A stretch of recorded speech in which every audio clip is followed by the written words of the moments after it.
जय गुरु जी। दंभ की तपस्या और विष्णु द्वारा उसे पुत्र प्राप्ति का वरदान, शंखचूड़ का जन्म, तप और उसे वर प्राप्ति, ब्रह्मा जी की आज्ञा से उसका पुष्कर में तुलसी के पास आना और उसके साथ वार्तालाप, ब्रह्मा जी का पुनः वहाँ प्रकट होकर दोनों को आशीर्वाद देना और शंखचूड़ का गांधर्व विवाह की विधि से तुलसी का पानी ग्रहण करना। तदंतर जलधर की उत्पत्ति से लेकर उसके वध तक का प्रसंग सुनाकर सनत कुमार जी ने कहा, मुने, अब शंभु का दूसरा चरित्र प्रेम पूर्वक श्रवण करो। उसके सुनने मात्र से शिव भक्ति सुदृढ़ हो जाती है। व्यास जी, शंखचूड़ नामक एक महावीर दानव था जो देवों के लिए कंटक स्वरूप था। उसे शिव जी ने रण के मुहाने पर त्रिशूल से मार डाला था। शिव जी का वह दिव्य चरित्र परम पावन तथा पापनाशक है। तुम पर अधिक स्नेह होने के कारण मैं उसका वर्णन करता हूँ। तुम प्रेम पूर्वक उसे श्रवण करो। ब्रह्मा के पुत्र जो महर्षि मारीची थे, उनके पुत्र कश्यप हुए। ये मननशील, धर्मिष्ठ, सृष्टिकर्ता, विद्या संपन्न तथा प्रजापति थे। दक्ष ने प्रसन्न होकर अपनी 13 कन्याओं का विवाह इनके साथ कर दिया। उनकी संतानों का इतना अधिक विस्तार हुआ कि उसका वर्णन करना कठिन है। उन कश्यप पत्नियों में एक का नाम दनु था। वह श्रेष्ठ सुंदरी तथा महारूपवती थी। उस साध्वी का सौभाग्य बड़ा हुआ था। मुने, उस दनु ने बहुत से महाबली पुत्र उत्पन्न किए। विस्तार भय से उनके नाम नहीं गिनाए जा रहे हैं। उनमें एक का नाम विप्रचित्ति था, जो महान बल पराक्रम से संपन्न था। उसका पुत्र दंभ हुआ, जो जितेंद्रिय, धार्मिक तथा विष्णु भक्त था। जब उसके कोई पुत्र नहीं हुआ, तब उस वीर को चिंता व्याप्त हो गई। उसने शुक्राचार्य को गुरु बनाकर उनसे श्री कृष्ण मंत्र प्राप्त किया और पुष्कर में जाकर घोर तप करना आरंभ किया।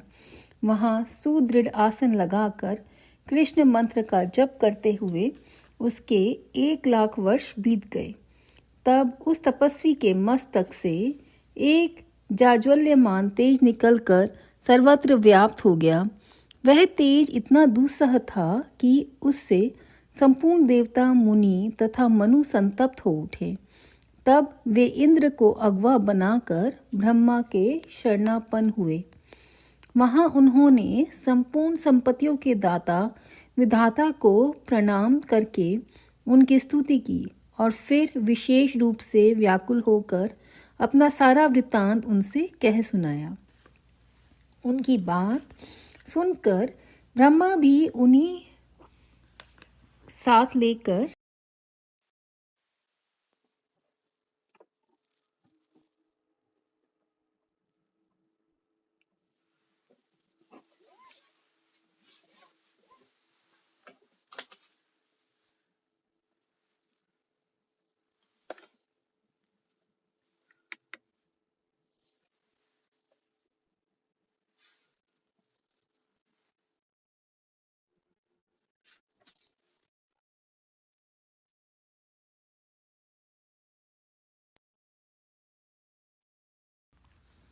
दीन बंधुओं, अपने दुखी सेवकों के रक्षक को आप ही हैं।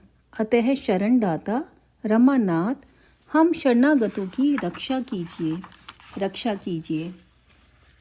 सनत कुमार जी कहते हैं, मुने, ब्रह्मा आदि देवताओं के वचन को सुनकर शरणागत वत्सल भगवान विष्णु मुस्कुराए और प्रेम पूर्वक बोले।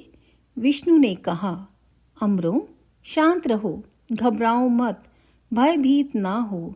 कोई उलट पलट नहीं होगा, क्योंकि अभी प्रलय का समय नहीं आया है। यह तेज तो दंभ नामक दानव का है, जो मेरा भक्त है और पुत्र की कामना से तप कर रहा है। मैं उसे वरदान देकर शांत कर दूंगा। सनत कुमार जी कहते हैं, मुने, भगवान विष्णु के यूं कहने पर ब्रह्मा आदि देवताओं की व्यग्रता जाती रही। वे सभी धैर्य धारण करके अपने अपने धाम को लौट गए। इधर भगवान अच्युत भी वर प्रदान करने के लिए पुष्कर को चल पड़े, जहाँ वह दंभ नामक दानव तप कर रहा था। वहां पहुंचकर श्री हरि ने अपने मंत्र का जप करने वाले भक्त दंभ को सांत्वना देते हुए मधुर वाणी में कहा, वर मांग।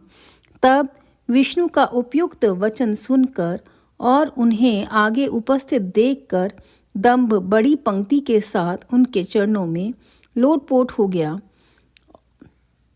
और बारंबार स्तुति करते हुए बोला। दंभ ने कहा, देवादिदेव कमल नयन, आपको नमस्कार है। रमानाथ,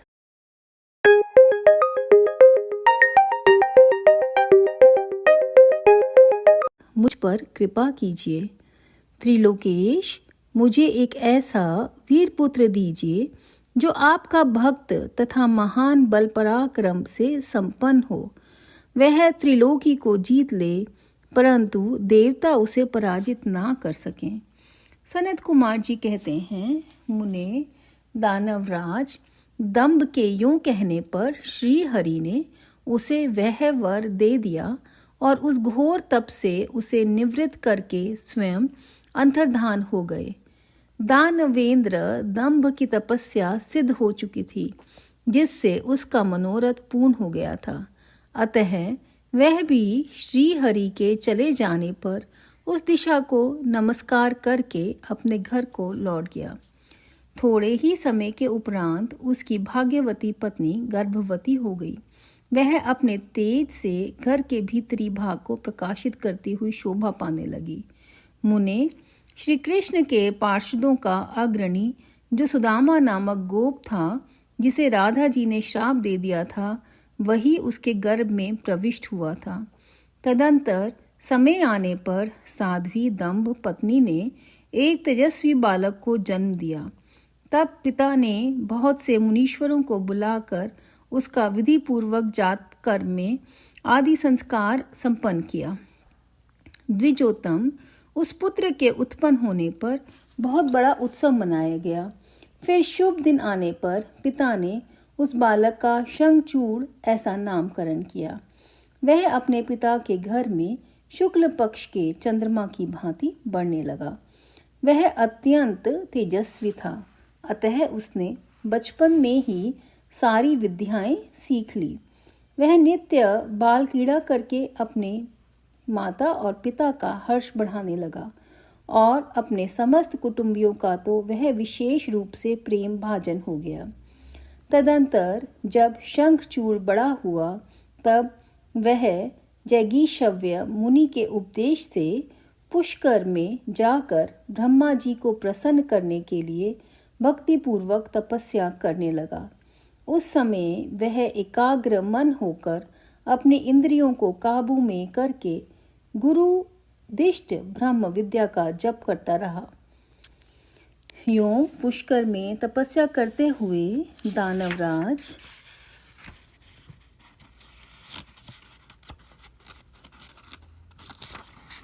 शंखचूड़ को वर देने के लिए लोक गुरु एवं ऐश्वर्यशाली ब्रह्मा शीघ्र ही वहां पधारे और उस दानवेंद्र से बोले, वर मांग। ब्रह्मा जी को देखकर उसने अत्यंत नम्रता से उन्हें अभिवादन किया और फिर उत्तम वाणी से उनकी स्तुति की। तत्पश्चात उसने ब्रह्मा जी से वर मांगते हुए कहा, भगवन, मैं देवताओं के लिए अजय हो जाऊं। तब ब्रह्मा जी परम प्रसन्न होकर बोले, तथास्तु, ऐसा ही होगा।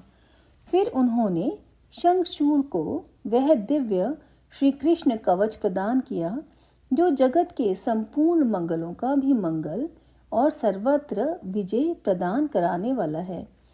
तदंतर ब्रह्मा जी ने उसे आज्ञा दी कि तुम बद्रीवन को जाओ।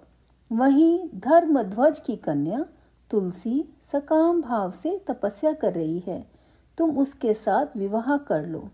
यूं कहकर ब्रह्मा जी उसी क्षण उसके सामने ही तुरंत अंतर्धान हो गए। तब तपः सिद्ध शंखचूड़ ने भी, जिसके सारे मनोरथ तपोबल से पूर्ण हो चुके थे और मुख पर प्रसन्नता खेल रही थी, पुष्कर में ही उस जगत के मंगलों के भी मंगल स्वरूप कवच को गले में बांध लिया और ब्रह्मा जी के आज्ञा अनुसार वह तत्काल ही बद्रिकाश्रम को चल पड़ा। वहाँ दानव शंखचूड़ सहसा उस स्थान पर जा पहुंचा जहाँ धर्मध्वज की पुत्री तुलसी तप कर रही थी। सुंदरी तुलसी का रूप अत्यंत कमनीय और मनोहर था। वह उत्तम शील से संपन्न थी। उस सती को देखकर शंखचूड़ उसके समीप ही ठहर गया और मधुर वाणी में उससे बोला। शंखचूड़ ने कहा, सुंदरी, तुम कौन हो? किसकी पुत्री हो? तुम यहाँ चुपचाप बैठकर क्या कर रही हो? यह सारा रहस्य मुझे बताओ। सनत कुमार जी कहते हैं, मुने, शंखचूड़ के ये सकाम वचन सुनकर तुलसी ने उससे कहा।